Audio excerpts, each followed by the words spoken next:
물론 여긴 국민 라디오.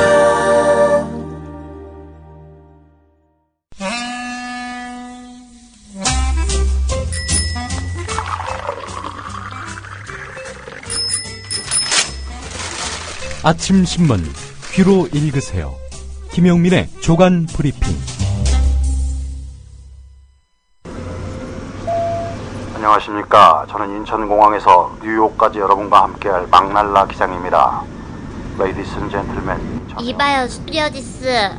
내가 새싹 땅콩 쪄달라는 거 까먹었어요? 땅콩 더 드릴까요? 이건 그냥 땅콩이고 나는 새싹 땅콩차. 숙취에 좋고 몸에 여기저기 마구마구 좋은 새싹 땅콩차 달라 그랬잖아요. 아우 골 아파. 손님, 그건 저희 비행기에 없는데요. 야, 사무장 오라 그래. 그리고 너 내려. 당장 새싹 땅콩차 가져와. 비행기 후진해. 기장입니다. 본 항공기 후진 안 합니다. 기내에서는 숙취로 인한 행패와 꼬장을 금지합니다. 새싹땅콩차는 전창걸닷컴에서 구매해 주시기 바랍니다. 인터넷 다음에서 전창걸을 검색하시면 전창걸닷컴이 나옵니다. 전화 주문은 070-8635-1288, 070-8635-1288로 가능합니다. 굿바이 행오버. 숙취에는 새싹 땅콩차. 네, 1월 5일자 아침신문 주요 기사 살펴보겠습니다. 김영민 PD의 조간 브리핑입니다. 안녕하십니까? 네, 안녕하십니까? 예, 시간이 빠릅니다. 올해도 이제 360일밖에 안 남았잖아요. 5일이 지났군요. 예. 그러네요, 보니까. 쏜살 같습니다. 예. 특히 마흔 지나니까 그렇게 빠릅니까? 몰랐습니다. 예. 예. 경향신문 일면으로 가보겠습니다. 거의 모든 신문이 오늘 사실 톱뉴스로 다루고 있는 기사인데요. 북한이 신년사를 통해서 남북 정상회담 가능성을 제시하는 등 남북 관계 개선에 적극적인 의지를 보이고 있죠. 자, 그런데 미국이 말입니다. 영화사 소니 픽처스 해킹 사건에 대한 대응으로 북한 단체와 개인을 제재 대상에 추가하는 조치를 취했습니다. 왜 하필 지급인가? 경향신문은 일면에 이런 제목으로 뉴스 분석을 실었습니다. 예. 남북 정상이 관계 개선 신호를 주고받는 상황에서 나온 이번 조치는 한미 간의 엇박자라는 인상을 줍니다. 어떤 신문은 통미봉남이 아니라 통남봉미. 예.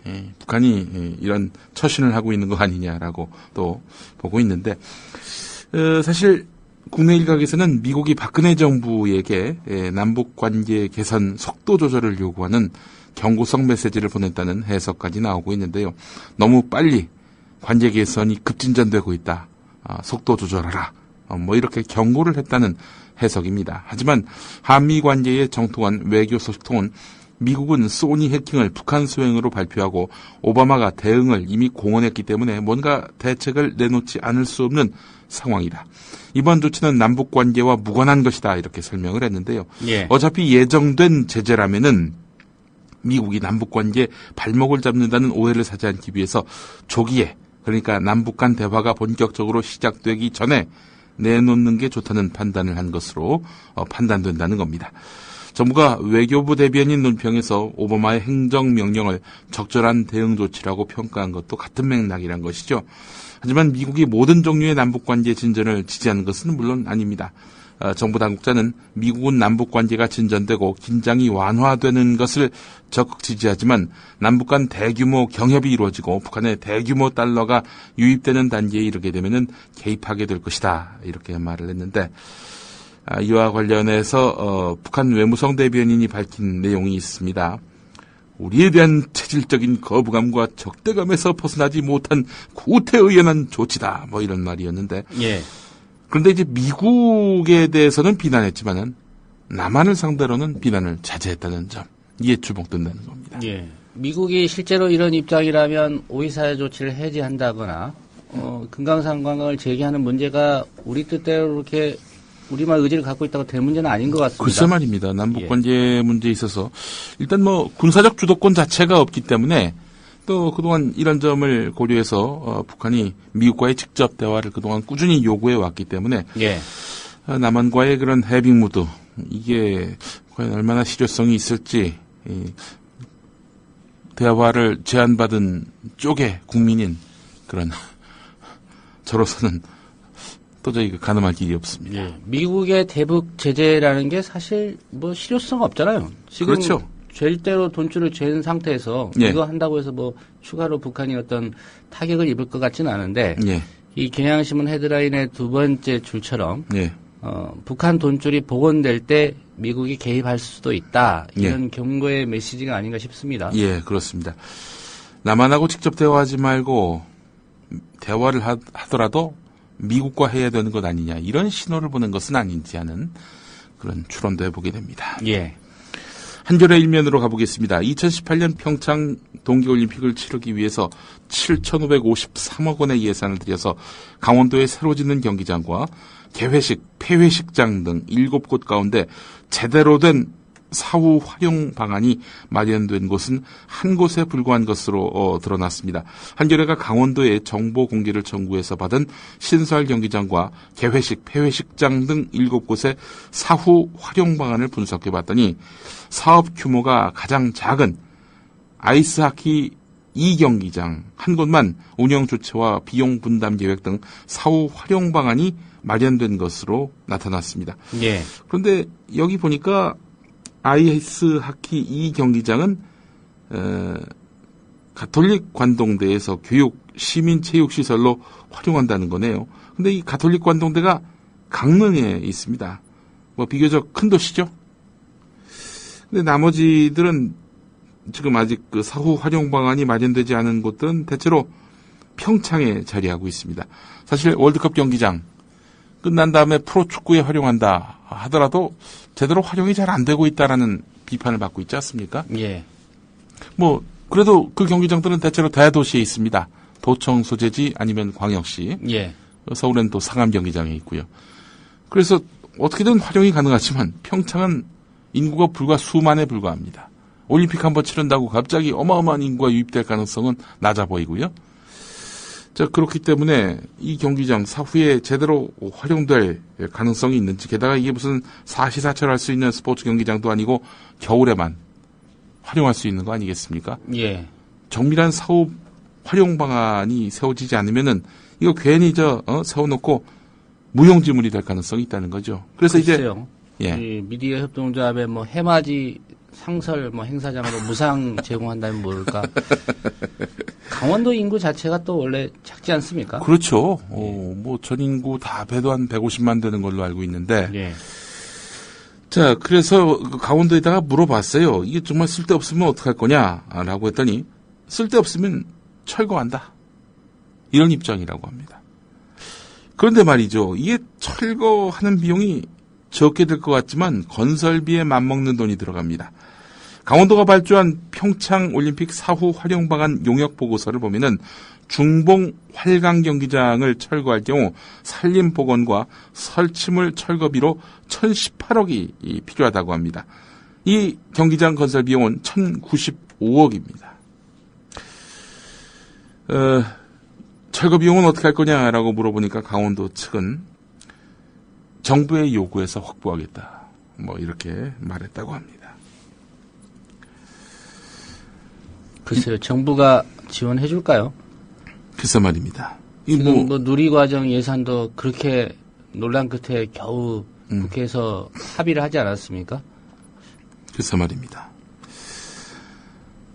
정부가 인천 아시안 게임 때도 보면은 그 국고 지원 풍족하게 해달라 이런 인천의 요구에 대해서 사실상 안 듣다시피 하지 않았습니까? 예. 예. 경향신문 신면으로 가보겠습니다. 민자로 학교를 지은 경기도 교육청 4조 갚아야 한다. 임대형 민간 투자의 덫. 이런 제목의 기사입니다. 박문규 기획재정부 2차관이 최근에 임대형 민간 투자 사업의 대상을 세무서, 경찰서 등 공공청사로 확대하겠다 이렇게 밝혔는데 경기 활성화와 또 부족한 재원 수요를 위해서 이런 임대형 민간 투자 사업을 활성화하겠다 이런 얘기 아니겠습니까? 민간 자본이 사회 기반 시설을 지어서 정부, 자치단체에 빌려주고 임대 수익을 얻는 방식으로 2005년 1월에 도입이 됐는데, 하지만 사업의 원리금 상환 부담이 가중되면서 재정 압박이라는 부메랑으로 돌아오고 있다는 겁니다. 전국 주요 공공기관의 BTL 사업을 확인해 봤더니 이 BTL이라는 것이 바로 임대형 민간 투자 사업인데요. 예. 경기도 교육청은 2005년부터 406개 학교를 건립하는 과정에서 자체 예산이 아닌 이런 방식의 그 사업 방식으로 전환을 했다는 겁니다.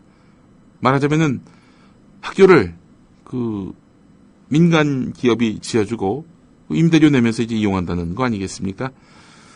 이에 따라서 경기도 교육청은 올해부터 20년 동안 건설사에 갚아야 할 원금과 이자가 4조 3,571억에 달하는 것으로 나타났습니다.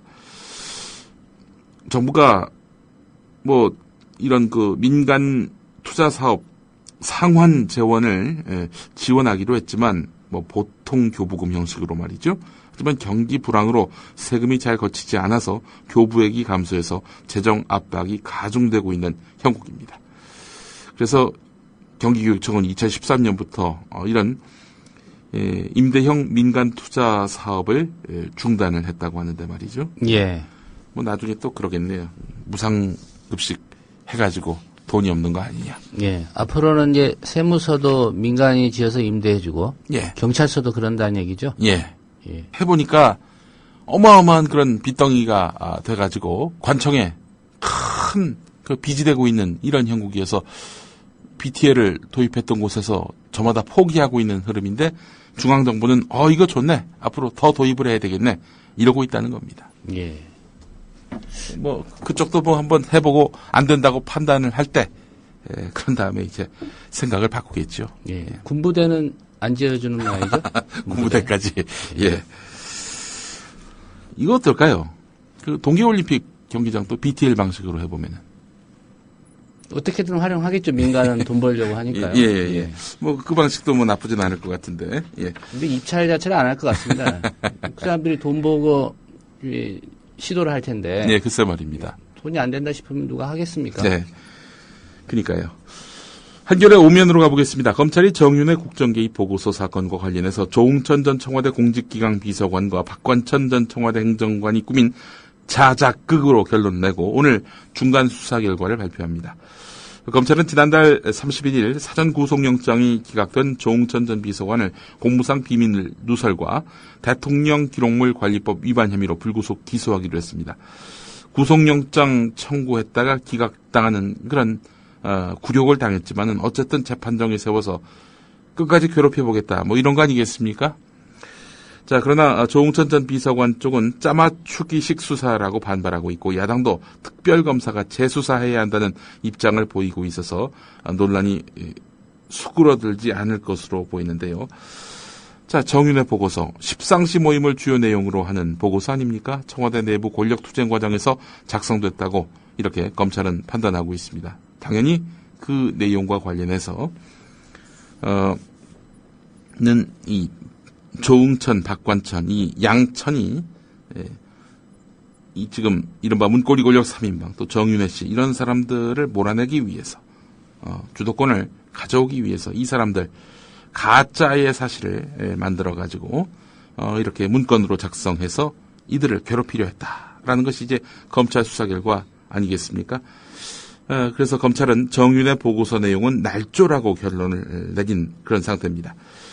한 달 넘게 이어진 수사인데 그 결과 발표에도 논란이 가라앉지 않을 것으로 보이는 이유는요. 우선 조응천 전 비서관이 검찰이 들씌우고 있다면서 혐의를 강하게 부인하고 있다는 점입니다. 영장실질심사에서 청와대 문건을 17건을 직접 또는 박관천 경정을 통해 박지만 회장에게 건넸다는 혐의 내용을 전면 부인했습니다. 그는 박지만 회장에게 청탁을 목적으로 접근하는 인사를 경계하라는 차원에서 일부 정보를 알려줬을 뿐이며 청와대 문건 자체를 전달했다는 것은 짜맞추기식 수사의 결과라는 입장을 밝힌 것으로 알려졌는데요. 박지만 회장을 접촉한 것도 대통령 동생인 그에게서 정치적 이득을 얻기 위해서라는 것이 이제 검찰의 시각인데, 하지만 공직기강 비서관이라는 워치독 감시견으로서 대통령 친인척 관리를 한 것이다 이렇게 밝히고 있는 상태입니다. 양측의 의견이 팽팽한 상태인데요. 그런데 검찰은 너무나 조기에 조응천, 박관천, 양천의 자작극이다 이렇게 단정짓습니다. 관련해서 정윤회 씨는 소환했지만 주요 비서관들 서면으로 조사를 했습니다. 어째 박관천, 조응천만 이렇게 먼지털이식으로 수사를 하고 정작 핵심 당사자인 문고리 권력 3인방에 대해서는 느슨하게 수사를 했는지. 예. 이재만 총무비서관은 검찰에 나갔죠. 예. 예. 휴일을 이용해서 한번 나간 걸로 알고 있는데요. 네. 예. 나머지 비서관들 나갔다는 얘기는 이제 듣질 못했습니다. 서면 조사를 받은 걸로 알고 있습니다. 오늘 조선일보 오피니언면을 보면 말이죠. 조선 칼럼, 이런 코너명에 안경환 서울대 법학전문대학원 명예교수의 글이 실렸습니다. 안경환 서울대 법학전문대학원 명예교수가 어떤 사람입니까? 국가인권위원장을 지낸 분이고요. 예. 지난 대선 과정에서는 조선일보의 그 분류에 따르면 친문 인사로 이렇게 또 분류가 됐습니다. 그런 분이 조선일보의 이름을 딴 조선 칼럼에 이제 기고문을 냈단 말이죠. 통상 있을 법한 이 칼럼은 본지의 편집 방향과 반드시 일치하지 않을 수 있습니다. 뭐 이런 내용도 없습니다. 놀랍습니다. 자, 그동안 조선일보가 안경환 교수에 대해서 어떤 식으로 묘사하고 표시했느냐. 2006년 12월 13일자 참여정부 당시죠. 국가인권위원회가 대한민국 정부가 실효적 관할권을 행사하기 힘든 북한 지역의 인권 침해는 인권위 조사 대상에 포함될 수 없다고 밝혔다. 안경환 위원장이 취임하자마자 북한 인권에 더 이상 침묵할 수 없다며 북한 인권에 대한 입장 재검토를 밝힌 데 뒤이은 인권위의 공식 입장 표명이다. 국가인권위원회가 공식적으로 사망한 날이다. 국가인권위원회는 지금 즉시 해산해야 마땅하다. 라고 표시를 했었고요. 2009년 7월 2일자 이명박 정권 때 아니겠습니까? 이때 사설은요. 안경환 위원장이 임기를 4개월 남기고 사퇴했다. 그는 사퇴 이유에 대해서 공식적으로는 다른 말을 했지만 한 언론에 식물위원장을 4개월 더해서 뭐하나 라고 말했던 것으로 미루어 현 이명박 정부에 대한 불만도 섞여 있는 것 같다. 인권위의 탈선을 감싸던 정권이 바뀌었으니 정부와의 사이에 갈등이 있을 수밖에 없을 것이다. 정부가 인권위원장 자리를 놓고 그저 신세진 사람들에게 나눠줄 자리가 또 하나 생긴 것 정도로 생각한다면 인권위 정상화는 물 건너가는 것이고 오히려 인권위를 망쳐온 세력들에게 빌미만 잡힐 것이다. 이렇게 말을 했습니다. 예. 그러니까 뭐 문장을 자세히 꼼꼼히 짚어보면 안경환 위원장은 인권위를 망쳐온 세력의 일원이고요. 그리고 인권위를 사망시킨 그런 최고 책임자로 묘사한 거 아니겠습니까? 안경환 전 위원장을 말이죠. 그런 안경환 전 위원장의 칼럼을 조선일보가 실었단 말이죠. 놀랍습니다. 뭐 안경환 위원장의 칼럼 내용을 한번 좀 읽어볼까요? 세월호 참사의 뒤처리가 그렇고 청와대 문건 유출 사고 봉합도 문제다. 눈앞에 불을 재로 덮어도 남을 불씨는 오래 죽지 않을 것이다. 국제적으로도 그렇다. 헌법재판소가 통합진보당 해산 판결을 내린 것은 국민의 일반 정서를 반영한 것이지만 국제적 논란거리로 남아있다. 지미 카터 전 미국 대통령이 이석기 전 의원 구명에 나선 것도 단순한 노인의 망발만은 아니다. 구로다 산케이 신문 특파원을 명예훼손죄로 기소한 것도 부담이 된다. 꽉 막힌 북한 문제도 그렇다. 통일은 대박이다. 정부의 구호에서 어쩌지 저속한 자본주의의 냄새가 물씬거린다. 공격적 투기 심리를 부추겨서 자본주의의 흡수 통일을 꾀하는 것으로 비칠 수도 있다. 북한 인권 문제가 국제정치의 의제로 채택되면서 북한의 고립은 더욱 심해졌다. 그럴수록 비상식적인 반응을 보일 것이다. 청와대가 신년회에서 통일이 구체적으로 구현될 수 있도록 실질적인 준비를 해야 한다고 했다. 북이나 남이나 왠지 공허한 원론적 수준의 덕담이다. 뭐 이런 내용입니다. 조선일보의 그동안의 그 논조와 비교해 보면은 너무나 많이 나가 있는 듯한 그런 내용들입니다. 예. 물론 보수층을 설득하기 위해 뭐 양비론적인 그런 수사들이 좀 들어가 있긴 합니다만은 어쨌든 뭐 내용도 그렇지만 안경환 교수를 이렇게 칼럼진으로 끌어들인 조선일보의 이런 선택은 또 어떤 맥락 속에서 나온 건지 상당히 주목됩니다. 예. 제가 뭐 이거 안경환 교수가 여기 싣는 거에 동의를 했으니까 조선일보도 싣지 않았겠습니까? 조선일보를 위해서 글을 썼겠죠. 예. 제 칼럼 중에 오류가 좀 있는 것 같아서 하나만 잡아보겠습니다. 예. 구로다 가스 1호 산케이 신문 특파원을 명예훼손죄로 기소한 것. 가또 다스야는 누굽니까? 아, 그렇죠. 예. 이게 잘못됐군요. 예. 구로다는 예전에 어느 신문인가? 망언 잘하는 예, 그렇죠. 서울 지국장을 한 건 맞는데요. 아, 그렇죠. 예. 이번에 기소된 사람은 가또 다스야지. 아. 구로다 가스 1호가 아니라는 얘기죠. 예, 그렇죠. 구로다는 독도, 위안부, 이 문제와 관련해서 수시로 망언을 했던 그 사람 아닙니까? 예. 산케이 전 서울 지국장. 예. 예. 조선일보 칼럼의 영어명이 더 칼럼입니다. 칼럼의 원조라는 의미겠는데. 네. 이런 오류를 잡지 못하고 활자화됐다는 게 좀 의아합니다. 안정원 교수의 칼럼, 예. 이 참, 모처럼 안 교수가 쓰셨을 텐데. 예. 상당히 좀 민망하게 됐습니다. 조선일보 독자국에 전화를 해야 될 것 같습니다. 예. 중앙일보 25면을 보겠습니다. 한겨레 이면에 실린 내용이기도 한데, 사회학의 거장, 올리히백, 이분이 세상을 떠났습니다. 위험사회라는 그 개념으로 유명한 독일의 사회학자지요. 미넨데 교수기도 한 이분이 1월 1일 심장마비로 세상을 떠났습니다. 70살인데, 올리히백 교수는,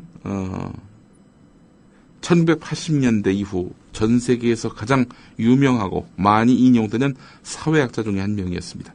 1986년 출간된 저서 위험사회, 현대 사회학의 고전인데 서구 중심의 산업화와 근대화가 위험사회를 낳는다고 경고를 했는데 한국 사회학계에도 상당한 영향력을 끼쳤던 그런 인물 아니겠습니까?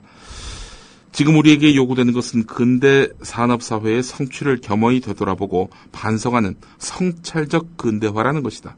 오늘 그의 부음을 접하고 나니 사회학의 거장이 사라졌다는 사실은 물론이요.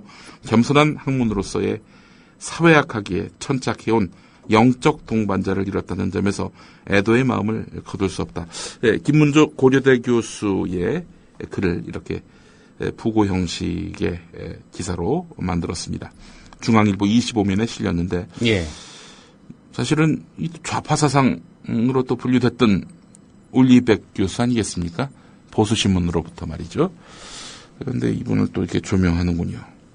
요즘 그 보수신문들의 뭐랄까요? 약간 좌클릭. 이게 일종의 트렌드가 되고 있는 것 같습니다. 조선중앙이 특히 그렇습니다. 예, 박근혜 정부 3년 차지 않습니까? 3년 차라서 그런가요? 예. 이제 올 6월쯤 되면은 당선 반환점을 도는 시점이고 이제 정권이 내리막길로 가게 되는 그런 상황이어서인지 이런 박근혜 정부의 걷잡을 수 없는 그런 우클릭, 우경화 여기에 편승했다간 큰일 나겠다라고 판단을 해서였는지 조선일보와 중앙일보가 요 사이 조금 좌클릭하고 있는 것 같아서 이 점도 한번 좀 주목해 볼 필요가 있을 것 같습니다.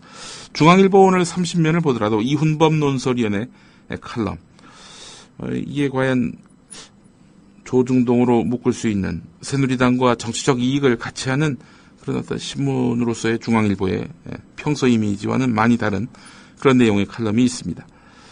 실제 글로 읽는 것과 말로 듣는 것은 천양지차다. 연인끼리의 대화도 문자로는 쉽게 오해를 낳는다. 응이라고 답해도 싫어라는 물음이 돌아올 수 있다. 응하고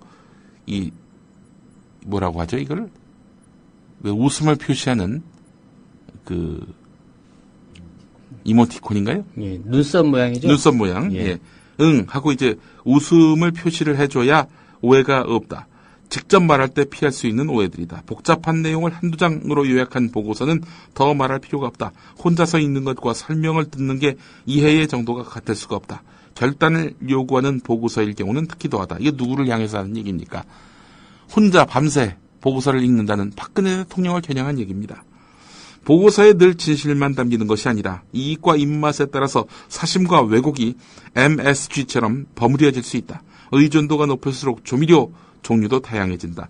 대부분 직접 말할 때면은 눈빛만으로도 걸러낼 수 있는 불량 첨가물이다.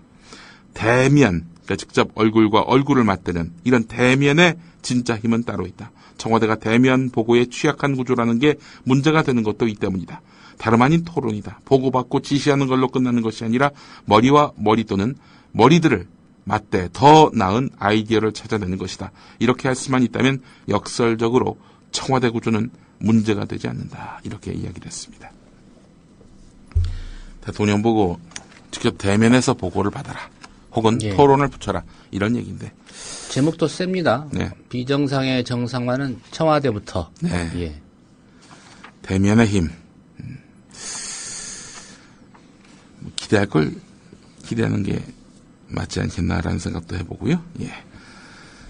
한국일보 신면으로 가보겠습니다. 검찰이 보험사 직원을 금융감독원 소속으로 꾸민 허위 영장으로 병원을 압수수색하는 등 불법 수사 논란을 일으킨 경찰에 대해서 연루자 전원을 소환 조사한다는 방침을 세웠습니다.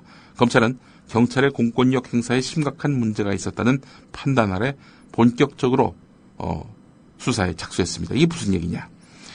서울중앙지검 형사 1부는 서울 서초경찰서 소속 경찰관 A씨를 허위 공문서 작성 등의 혐의로 최근 2차례 조사했습니다. A씨는 지난해 8월 중순 서울 도곡동 한 이비인 후과 의원 원장을 보험금 청구와 관련된 사기 혐의로 수사하다가 압수수색 영장에 보험사 직원을 금융감독원 직원으로 허위 기재하고 이들과 동행해서 병원과 그리고 병원 원장 자택을 압수수색한 혐의를 받고 있는데요. 당시 병원장은 영장에 적시된 사람 해서 25명이 압수수색 현장에 나왔지만은 금융감독원 수도원 지역 TF 팀장이라는 한 씨는 일반 보험사 직원으로 드러났다 이렇게 주장했으며 전국 의사총연합은 이 경찰관을 검찰에 고발했습니다.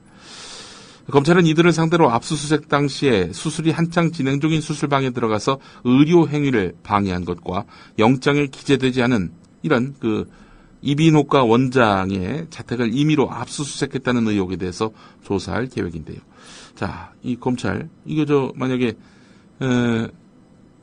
이 경찰이 수사 과정에서 공문서인 압수수색 영장을 고의로 허위 작성한 것이 사실로 드러날 경우 수사기관의 공권력 행사에 대한 신뢰에 중대한 타격을 줄 수 있다는 점에서 보험사 직원들은 물론이고 연루된 경찰 상당수를 사법 처리하는 것까지 고려하고 있는 것으로 드러났습니다. 예. 금융감독원 직원이라고 하면은 아무래도 조사하기 쉽다고 판단을 해서였는지 한마디로 얘기해서 허위 영장을 만든 것이 아니겠는가 판단한 것 같습니다. 예. 이런 문제를 일으킨 경찰들은 서울 서초서 소속이고요. 예.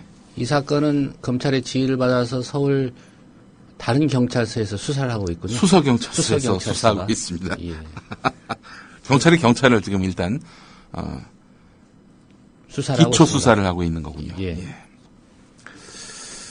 다음 기사 보겠습니다. 한 달 전만 해도 그들의 2015년은 침울했다. 노년에 어렵게 얻은 일터에서 동료가 모두 쫓겨나는 처지가 됐기 때문이다. 마땅히 도움을 청할 곳이 없었던 그들은 서로를 위로했고 그렇게 절망을 달랬다. 그러던 그들에게 예상하지 못했던 일이 일어났다. 이 무슨 얘기냐? 경향신문 16면에 실린 내용입니다. 아파트 경비원들 이야기인데 15명입니다. 경기도 안양시 관악부영 4차 아파트 단지의 경비원 15명 사연인데 이분들 지난해 11월 말에 한꺼번에 해고 통보를 받았습니다. 이 경비원 모두 20명인데 이 1년 계약직으로 근무하고 있었는데 위탁 업체를 거치지 않고 경비원을 직접 채용해온 이 아파트 단지 입주자 대표회의에서 재계약을 하지 않겠다 이런 입장을 밝힌 겁니다. 감원 계획은 무산된 겁니다. 입주민들이 자발적으로 나서서 감원에 반대한다는 입장을 입주자 대표회의 측에 전한 겁니다. 찬반 투표를 통해서 참여 가구 499가구 가운데 413가구가 감원을 원하지 않는다는 의견도 전달했습니다. 감원을 하지 않는 대신 관리비를 월 7,000원씩 더 내기로 했습니다. 자, 일단락 되는 듯 했지만 입주자 대표회의는 지난달 8일 감원 대신 15명을 교체하겠다는 새로운 방침을 세웠습니다. 그러자 입주민들은 아니 우리가 그렇게 나름대로 부담을 나눠서라도 그분들 그대로 고용을 유지하겠다고 했는데 왜 또 당신들 마음대로 또 입장을 바꾸느냐라고 해서 서명운동을 벌였고요. 입주민 94%가 해고에 반대했습니다. 하지만 입주자 대표회의 해고를 강행하려 했습니다. 그래서 결국에는 입주자 대표회의 임원 7명의 해임 건의안을 아파트 단지 관리사무소에 제출했습니다. 이 건의안에는 입주민 80% 이상이 동의했습니다. 결국 그래서 입주자 대표회의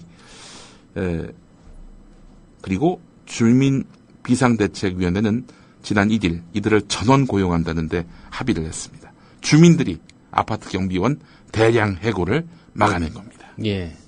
이 입주자 대표회의 임원들이라는 게 이 입주자들을 좀 대의하고 있지 못한 그런 상황이었군요. 글쎄 말입니다. 예. 예. 사실 신현대 아파트 최근에 이제 문제가 해결되긴 했습니다만은 조선일보는 뭐 민주노총이 개입해서 잘 풀릴 일이 안 풀렸다. 뭐 이런 식으로 또 매도하고 있습니다만은 어쨌든 안양의 이 관악 부영 4차 아파트 주민들의 아름다운 배경은 정말 너무나 빛이 납니다. 훌륭한 주민들입니다. 경향신문 12면을 가보면요. 최근에 경기도 부천의 현대아파트 지하주차장에서 모녀 고객이 아르바이트 주차 요원에 무릎을 꿇리고 이렇게 폭언을 했다는 내용이 SNS에 번지면서 이른바 갑질 논란이 벌어지고 있습니다. 어느 VIP 모녀의 횡포라는 그런 글이 다음 아고라에 올라왔는데 지난달 27일 부충동점에서 고객이 백화점 지하 4층 주차장으로 내려가는 지점에서 동생인 알바생의 안내를 무시하고 무릎을 꿇렸다 이렇게 적었습니다. 그 알바생의 누나라고 소개한 분이 남긴 글이라고 하는데 20대 초중반 정도 돼 보이는 여성이 입에 담기 힘든 폭언을 퍼부으면서 알바생에게 윗사람 불러오라고 뺨을 때렸다 이렇게 적고 있는데 그러면서 캡처한 사진도 이렇게 첨부를 했습니다. 예. 알바생은 지난해 2월부터 12월 30일까지 근무할 예정이었는데요. 사건 이후에 자발적으로 그만둔 것으로 알려졌습니다. 이야, 참. 이 사람들은 뉴스를 안 보는 모양입니다. 오늘은 여기까지 해야 될 것 같습니다. 네, 김용민 PD 조간 브리핑이었습니다. 잘 들었습니다. 예.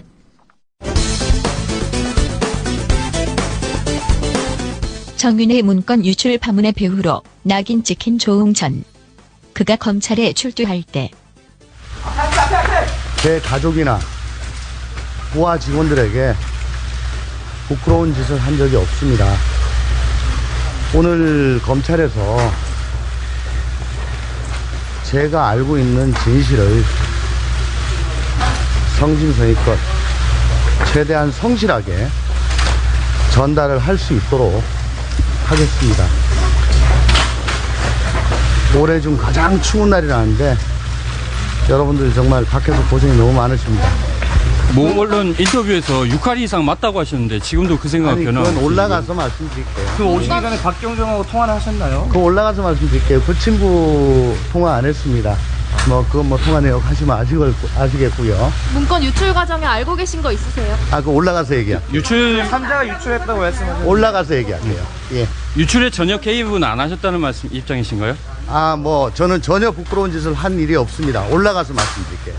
자, 그리고 제가 지금 걱정되는 게 자꾸 막 밀쳐가지고 떠밀리고 도망가듯이 하는 그런 건데 전 그렇게 하고 싶진 않아요. 좀 도와주세요. 그럼 신경이라도 한 말씀 해주십시오. 신경? 예. 예. 담담합니다. 예, 올라가서 최선을 다해가지고 진실을 말씀드리려고 지금 그렇게 작정하고 왔습니다. 예, 예. 예. 이 안에 지금 목도리 춥다니까 목다리 조끼 이런 거 하고 커피 믹스 좀 들고 왔어요. 나머지 자료 그런 거 없단 말씀이시죠? 오늘 제가 성실히 말씀드리려고 왔습니다. 예. 제발 좀 부탁드리는데 갈 때 밀어서 휘청거리고 마치 그런 모습을 좀 안 해주세요. 변호인하고는 일부러 같이 안 오신 건가요? 전 변호인 없습니다. 목도리, 커피 믹스만 휴대하고 변호인 도움 없이 검찰청사로 올라간 전직 검사 조응천. 그러나 그는 곧 구속영장이 청구되는데 구속영장 청구되는데 현재 심경이 좀 어떠십니까? 성실히 심사 응하고 오겠습니다. 그러나 영장은 기각되고 그래도 결과적으로 영장이 기각됐는데 한 말씀 부탁드리겠습니다. 오늘 말씀드릴 거 없습니다. 청와대 실세는 진돗개라고 말하기도 했고 모험과 적폐가 있으면 진돗개 정신으로 물어뜯어 없애라던 그분. 불독보다 진돗개가 더 한번 물면 그냥 그 살점이 완전히 뜯어져 나갈 때까지 안 논다 그래요. 우리는 진돗개 같은 정신으로 한다. 그분의 현재 심경, 혹시 개만도 못한 검찰이라는 생각?